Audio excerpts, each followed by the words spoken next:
நான் ரீசெண்டாக one piece plot twist மூமெண்ட்ஸ்க்கு ஸ்கிரிப்ட் எடுத்துருந்தப்ப ஒரு சூப்பரான விஷயத்தை கண்டுபிடிச்சேன். அதாவது ஒன் பீஸ் ஃபேன்ஸ் எல்லாமே இந்த ட்விஸ்ட்டை முன்கூட்டியே ப்ரிடிக்ட் பண்ணியிருக்காங்க. சிம்பிளாக சொல்லணும்னா ஃபேன் தியரிஸ் எல்லாமே உண்மையாக இருக்குது. உதாரணத்துக்கு சொல்லணும்னா சாப்டர் 907ல் யாருமே எதிர்பார்க்காத ஒரு விஷயம் நடந்துச்சு. அதுதான் சாங்ஸ் வந்து குரோசை கூட ஒரு மீட்டிங் அட்டன் பண்ணுறது. நமக்கு அந்த சீனில் சாங்ஸோட ஃபுல் ஃபேஸை கூட காமிச்சிருக்க மாட்டாங்க. ஒரு கேரக்டர் வந்து பிளாக் கலரில் ஒரு ஹுடி மாதிரி போட்டு அவன் ஃபேஸை ஃபுல்லாக கவர் பண்ணியிருப்பாங்க. அவனோட ஃபேஸை பார்க்க சாங்ஸோடது மாதிரியும் ப்ளஸ் அவனோட ஹேருமே ரெட் கலரில் இருக்கும். ஸோ இங்கேருந்து தான் ஒரு தியரி வந்துச்சு, சாங்ஸ் வந்து செலஸ்டியல் ட்ராகனாக இருப்பான்னு சொல்லிட்டு. அதுவும் இந்த தியரி வந்து ஒரு 2 இயர்ஸ் பேக்லலாம் அவ்வளோ ஃபேமஸாக இருந்துச்சு. இன்ஃபேக்ட் எந்த ஒரு ஆன்லைன் ஒன் பீஸ் ஃபோரம் எடுத்து பார்த்தாலுமே எல்லா இடத்துலையுமே சாங் செலஸ்டியல் ட்ராகன் சொல்லிட்டு தான் இருக்கும். ரெடிட், யூடியூப், ட்விட்டர், அப்புறம் இன்னும் ஒன் பீஸ் லீக்ஸ் கொடுக்குற பல வெப்சைட்ஸில் இந்த தியரி தான் ட்ரெண்டிங் வந்துச்சு. இந்த தியரி இன்னும் ஸ்ட்ராங் ஆகிறதுக்கு இன்னொரு காரணம்னா, குரோசை என்ன சொல்லியிருப்பாங்கன்னா, நாங்கள் யாருக்கும் இவ்வளோ சலுகையெல்லாம் கொடுக்க மாட்டோம், நீ வந்திருக்கங்கிறதுனால தான் இந்த ஒரு டைம் மட்டும் அலோவ் பண்ணியிருக்கோன்னு சொல்லியிருப்பாங்க. இது மட்டும் இல்லாமல் ஒன் பீஸில் ரீசெண்டாக அந்த ஃபிலிம் ரெட்டில் கூட சாங்ஸ் வந்து ஃபிகார்லேண்ட் ஃபேமிலி கூட கனெக்ஷன் இருக்க மாதிரி பேசியிருப்பாங்க. அதுக்கப்புறம் நமக்கு மாங்கால செயின்ட் ஃபிகார்லேண்டையுமே காமிச்சிருப்பாங்க.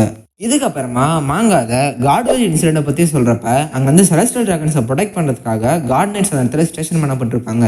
நமக்கு சாங்ஸை ஒரு ட்ரெஷர் செஸ்ட்டில் தான் கண்டுபிடிச்சாங்கன்னு தெரியும். ஏன்னா அதே டைமில் அதே காட்வேலிக்கு தான் ராஜர் அந்த இடத்துக்கு போயிருப்பான். இது எல்லாமே சேர்ந்து சாங்ஸ் ஒரு வேளை செலஸ்டியல் ட்ராகனாக இருப்பானு சொல்லிட்டு ஒரு பெரிய தியரி உருவாக்குச்சு. இந்த தியரிக்கு இன்னொரு டைரக்ஷன் கொடுக்குற மாதிரி சாப்டர் 1134ல் அதே பிளாக் கலர் ஹுட்டி போட்ட பர்சன் வந்திருப்பான். பட் இந்த டைம் ஃபேன்ஸ் வந்து தியரியை இன்னொரு படி மேலே எடுத்துகிட்டு போனாங்க. இது சாங்ஸ் இல்லை, மேபி இது சாங்ஸோட சிப்ளிங்காக இருப்பான்னு சொல்லிட்டு. இதுக்கான காரணம் வந்து பார்த்தீங்கன்னா, சாங்ஸ் அது வரைக்குமே எல்பாஃபில் இருந்துட்டு அப்போ தான் வெளியே போயிருப்பான். ஸோ எதுக்கு மறுபடியும் அவன் ஹுட்டிலாம் போட்டுக்கிட்டு உள்ளே வரணும்? லேட்டராக அந்த கேரக்டர் வந்து சாங்ஸ் இல்லை, அவனோட பேர் வந்து ஷாம்ராக்னு சொல்லிட்டு 1137 இன்ட்ரடியூஸ் பண்ணியிருப்பாங்க. இதுக்கு அடுத்ததா சாப்டர் 1138ல் தான் ஷாம்ராக்கோட தம்பி தான் சாங்ஸ்ன்னு சொல்லிட்டு ரிவீல் பண்ணுவாங்க.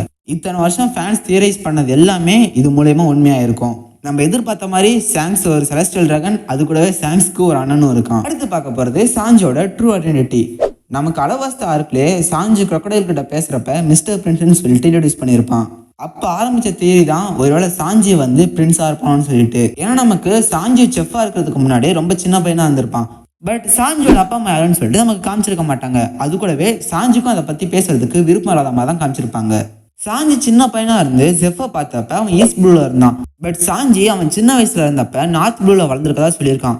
ஏன்னா அந்த நோலண்டோட ஸ்டோரிலாம் இருக்கும் பார்த்தீங்களா, அதான் நார்த் ப்ளூவில் இருந்த ஃபேமஸான ஸ்டோரி. ஸோ எப்படி ஒரு சின்ன பையனாக இருக்கப்ப அவனால் இந்த ரெட் லைன்லாம் கிராஸ் பண்ணி நார்த் ப்ளூவில் வந்து ஈஸ்ட் ப்ளூக்கு வர முடியும்? ஒரு ராயல் ஃபேமிலியோட கனெக்ஷன் இருந்தால் மட்டும்தான் இது எல்லாத்துக்கும் வாய்ப்பு இருக்குது. அது மட்டும் இல்லாமல் சாஞ்சியோட அந்த கேரக்டருமே ஒரு மாதிரி ஹை அண்ட் நோபல் ஃபேமிலியோட கேரக்டர் மாதிரி தான் இருக்கும்.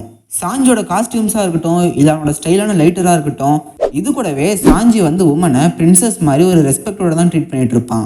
ஒரு கட்டத்துக்கு மேலே எல்லா ஃபேன்ஸுமே சாஞ்சி ஏதாவது பெரிய எடுத்து பையனாக தான் இருப்பான்னு சொல்லிட்டு தியரி உருவாக்க ஆரம்பிச்சிட்டாங்க. இந்த தியரியை இன்னும் ஸ்ட்ராங் ஆக்குறதே சாஞ்சியோட வாண்டட் போஸ்டர் தாங்க. எல்லா வாண்டட் போஸ்டர்லையுமே டெட்டர் அலைவ்னு இருக்கும், பட் சாஞ்சியோட போஸ்டரில் மட்டும் ஒன்லி அலைவ்னு இருக்கும். ஃபைனலாக இந்த தியரி எல்லாத்தையுமே நமக்கு ஹோல்கே கைலாண்டில் உண்மைன்னு சொல்லிட்டு காமிச்சிருப்பாங்க. சாஞ்சி வந்து ஆக்சுவலாக ஒரு மிகப்பெரிய நோபல் ஃபேமிலியோட பையன், அதாவது வின்ஸ்மோக் ஃபேமிலியோட பையன் சொல்லிட்டு.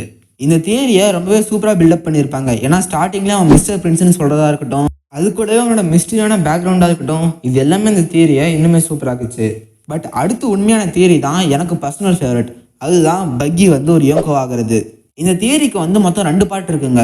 ஃபர்ஸ்ட் ஒன் வந்து பக்கி ஒரு வார்லட் ஆகுறது. இந்த தியரி தான் ரொம்பவே ஃபேமஸாக இருந்தது.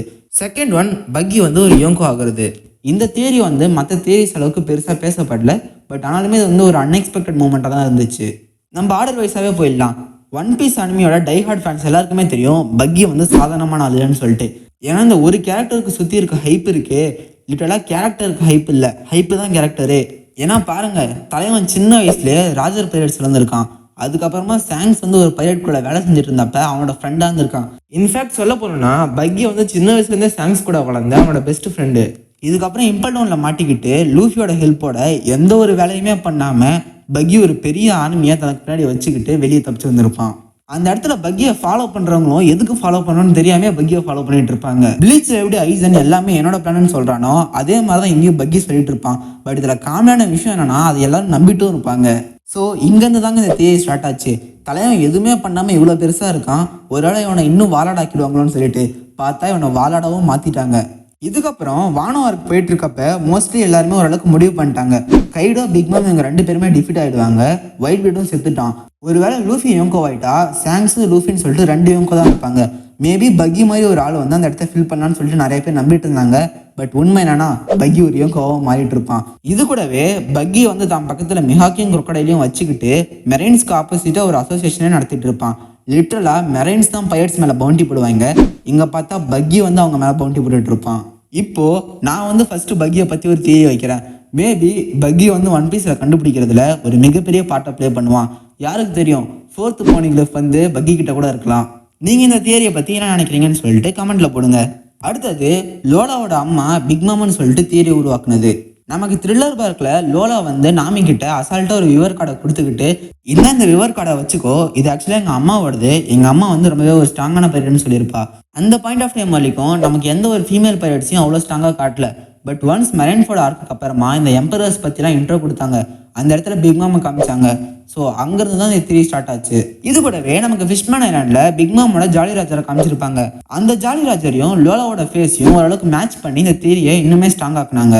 அப்புறம் தான் நம்மளுக்கு லேட்டாக ஹோல் கேக் ஐலாண்டில் சிஃபோனோட தங்கச்சி தான் லோலான்னு சொல்லிட்டு ரிவீல் பண்ணியிருப்பாங்க. இந்த தியரியுமே ஃபேன்ஸ் வந்து ரொம்ப நாளாக ஸ்பெகுலேட் பண்ணி அப்புறம் உண்மையான ஒரு தியரி தான்.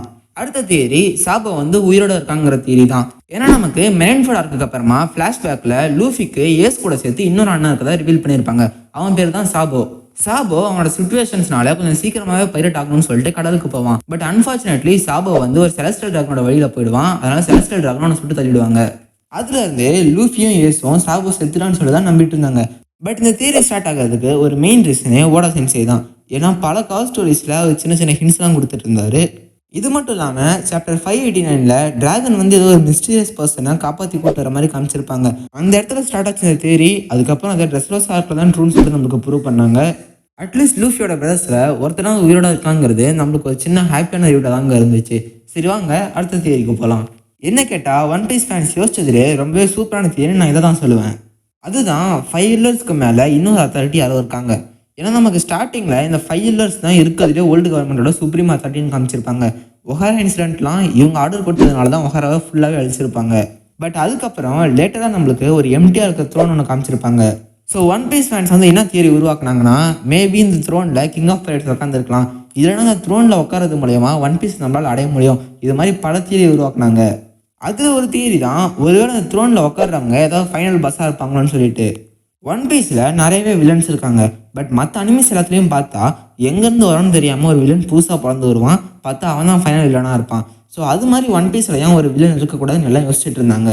இன்னும் சிலர் என்ன சொன்னாங்கன்னா, இந்த த்ரோன்ஸ் எல்லாமே ஜஸ்ட் ஷோக்கு தான், வேர்ல்டு கவர்மெண்ட்டுக்கு இந்த உலகத்து மேலே இருக்க அத்தாரிட்டி காமிக்க தான் இந்த த்ரோன்ஸ்னு சொல்லிட்டு இருந்தாங்க. பட் லேட்டராக நமக்கு சாப்டர் 908ல் இந்த த்ரோன் மேலே யாரோ ஒரு மிஸ்டீரியஸ் ஃபிகர் உட்கார மாதிரி காமிச்சிருப்பாங்க. இதுக்கப்புறம் தான் அந்த மிஸ்டீரியஸ் ஃபிகரோட பேர் ஈமோ சமான்னு சொல்லியிருப்பாங்க. ஈமோ சமாவை சுற்றி இருக்க ஹைப் எல்லாத்தையும் பார்த்தா ஒருவேளை ஃபேன்ஸ் எல்லாம் சொல்கிற மாதிரி இவங்க தான் ஒன் பீஸோட ஃபைனல் வில்லனாக இருப்பாங்களோ, இல்லைனா ஈமோ சமாக்கே டஃப் கொடுக்குற அளவுக்கு புதுசாக வில்லன் வருவானோ. இதை பற்றி நீங்கள் என்ன நினைக்கிறீங்கிறத மறக்காமல் கமெண்ட்டில் சொல்லுங்கள். நான் இந்த வீடியோ இதோட முடிச்சுக்கிறேன். வீடியோ பிடிச்சிருந்தா லைக் பண்ணிவிட்டு மறக்காமல் சேனலுக்கு சப்ஸ்கிரைப் பண்ணிக்குவாங்க. உங்களை அடுத்த வீடியோவில் பார்க்குற வரைக்கும் நீங்கள் பார்த்து என்ஜாய் பண்ணது உங்களோட வியூப் டிவி சைனிங் ஆஃப்.